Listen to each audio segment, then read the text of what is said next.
I tell you this, but it's a huge secret. There's nothing more disgusting than a man who's clearly trying to impress and please someone. He's got to go on a date. He prepares for hours, puts on his best suit, puts on a nice guy mask, buys flowers, rents a car to impress. What a pity. Have you ever wondered the following? Why all the greatest people you know who run mega corporations are people who are palpably dismissive of appearances. And here you open a man's online profile and you see, and you realize he tried and he knows he came out well in that picture, so he uploaded that particular one. That's weakness, and it feels like weakness. What the worst thing a man can do when presenting himself to the world is try to impress it. You ask yourself how to make a girl to like you. The answer is simple. The first and most important thing is to destroy the desire of yours to be liked by people. If you genuinely want to be liked, you will never crave people's attention. Not in life, not in relationships. Everyone will just be embarrassed to watch these nice guy attempts. How to get rid of this desire to be liked? You must realize that all those who try to look good will eventually be fucked by fate. Realize that those who are truly liked by everyone and everything are people who don't care about opinions or judgment. They don't make a single effort to be liked. It doesn't matter if you're Hitler or any other negative character, you will be a magnet, attracting people with your not give a shit statement. For example, the recently released Victor Bots. I didn't know who this man is. I don't even know how to pronounce his last name correctly. I didn't know anything about him at all. But I watched 30 seconds of an interview with him, and I already feel respect for him. I didn't know who he is. He's a gangster. He's responsible for 1 million deaths. Maybe. Who knows? I don't know that. And even if I find out now, it won't change my first impression. I watch the interview. I see what he's done. I see how he carries himself. I see what he says, how he said it, what he talked about. I see that this man, he influences me. I see that even the propaganda machine made a movie about him with Nicolas Cage. You know what I mean? Look at his interview. He's not trying to be liked by anyone. He just doesn't care about anybody. He is what he is. You need to learn to express yourself. What is self-expression? We all, when we are born, have certain unrealized setbacks, ambitions, desire, aspirations that we bury deep into the abyss, whereas instead we just need to focus on developing those traits regardless of who or what anyone thinks. Second, you shouldn't want to give the impression that you're cool, meaning you should absolutely not care. Ultimately, what anyone thinks of you, you shouldn't care. Third, do not try to occupy all the time, all the space, and all the space of those who interest you. This is a very common mistake, that a person wants to be close to those he likes. He thinks that you have to be louder, you have to express yourself more often, take up all their space. Here I give you a winged phrase. Influence is not created in the moment of your presence, but in the moments of your absence in every sense. Absence right here, right now, in conversation, performance, and absence in general. I mean, there you were and there you were gone.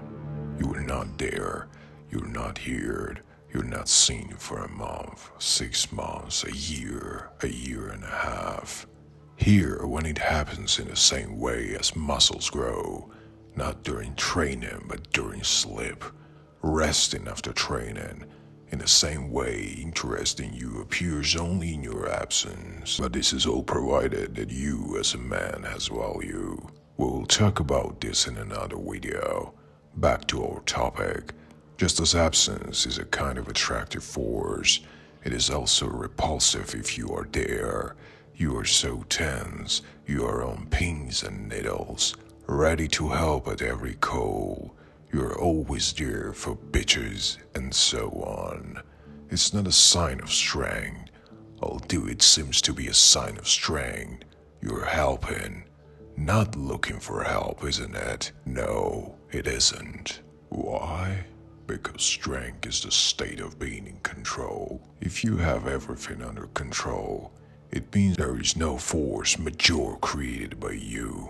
There is no need for you to save people from what they have done to themselves, so you have no reason to be there. You don't have to be confused being mobilized with mindlessly helping and being present in the moment. I'll give you a prime example of mobilization. This is Donald Trump's baseline of behavior. Here is Donald Trump. He should be studied at Olding University, studied from the first grade. This man is very high level, very intelligent and aware of the proper use of masculine energy. Here, watch Donald Trump. In the United States. So do you acknowledge that you didn't think Keep your voice down, please. Spread? Keep your voice down. Did you not? How many cases? How he misfires, how he writes up the significance of journalists he doesn't like. She kind of squirmed because he somehow pointed his finger too sharply, and he says she got embarrassed. That's what it means to be mobilized. Calm and have no desire to please anyone out there. Another example of Khabib and Connor's press conference. The fact is that high testosterone always brings a slight laziness, a slight grogginess, and a slight relaxedness. Case in point for you, this is a lion that just ate and fucked. Look at this lion.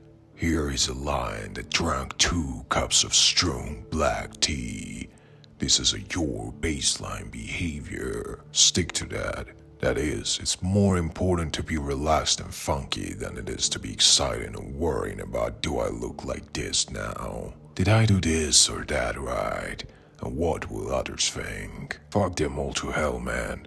I mean, you're relaxed first, and then you have to be in the moment.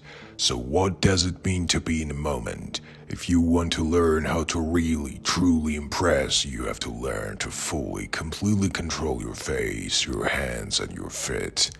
When you're having a public conversation, if you don't take control of your hands and feet, your face, you're cooked. It's not serious, and that means fighting a man with your hands at your head, not protecting it. What is control? It means not making senseless and unconscious movements. Example, I was streaming on my old channel, which was deleted by the Matrix because of excessive corrective information, and I had a tweaked person come to me, and he showed me his public speech. I was watching it with 10,000 people at a stream, and it starts. I immediately put it on pause. He came on stage, raised the microphone to his face, opened his mouth to make sounds, and took a step back on stage with his lips pressed together and his eyes down. I immediately asked viewers what he did wrong on stage. They wrote in response immediately. He put the microphone to his mouth, and as he starts to speak, he take a step back from the people with the face of a prostitute that should give a service to Brendan Fraser. That wasn't conscious action is. Everyone see and notice it from the side. Unconscious. Almost all crossed arms and legs. Those are also not confidence gestures. All touching of the face, mouth, nose, all shoulder work. All even attempts to amuse others with dumb jokes in the hope of subconscious domination. You have to know the gestures of insecurity, how to control your behavior. That's what the frontal lobes do. That's all. We will talk about it in more detail in the future. But for now, teach yourself to control your behavior in ordinary, everyday, non-serious conversations. Learn to control yourself. Be aware of what your posture is, what your face looks like now. Is it tense or relaxed? If you learn to do this, you will become a superhuman against the background of all other people. You will become M. As for now, write down in the comment section down below about your weak sides. You was M. Let's forge your better self from today. And if you want to get new content sooner, subscribe to the channel, because there will be a lot of useful things I want to talk about. And for now, sayonara, brothers.